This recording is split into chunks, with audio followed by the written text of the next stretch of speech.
Bien, nouveau TP, là nous allons donc maintenant que nous avons réalisé toutes les pièces de la borne de calage, nous allons réaliser l'assemblage. Donc l'objectif final est de voir la borne assemblée avec toutes ces pièces. Le corps, l'axe, l'écrou et la vis. Donc nous allons voir comment on va réaliser tout cela. Donc je vais quitter SolidWorks. J'ai préparé donc un dossier dans lequel je retrouve mes 4 pièces, l'axe, le corps, l'écrou et la vis. Donc ça sera normalement situé dans votre dossier personnel. Voilà, donc on n'oublie pas de lancer SW Settings pour paramétrer les barres d'outils et on démarre SolidWorks.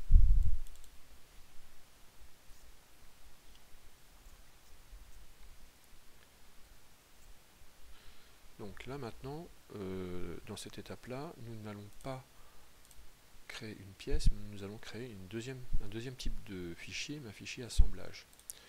Ok, on va valider. Donc là, on voit tout de suite une fenêtre qui apparaît. Donc il nous propose de commencer l'assemblage. Donc on va fermer cette fenêtre. On voit donc les 3 plans habituels et là on voit un nouvel outil qui s'appelle contrainte. Les contraintes en fin de compte c'est un endroit où on va stocker les surfaces de contact entre les pièces.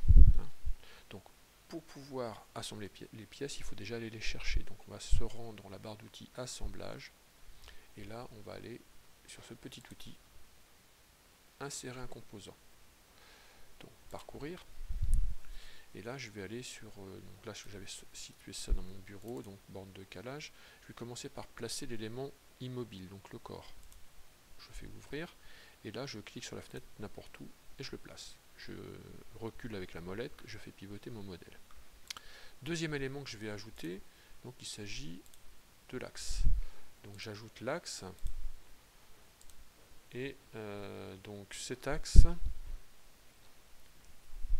je vais l'intégrer dans le corps.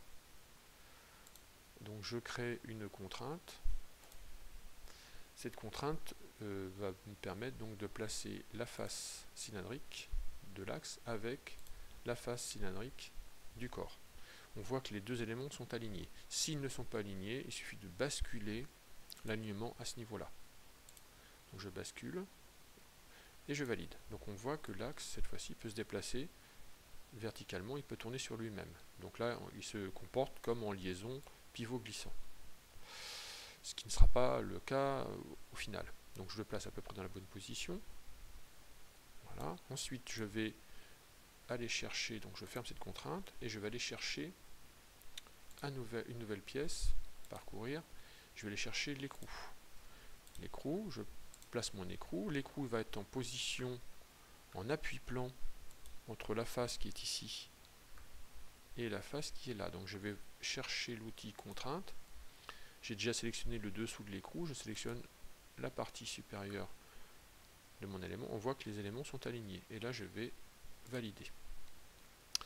Pour terminer l'assemblage de l'écrou, il faut que je prenne le taraudage de l'écrou et que je prenne le filetage de l'axe.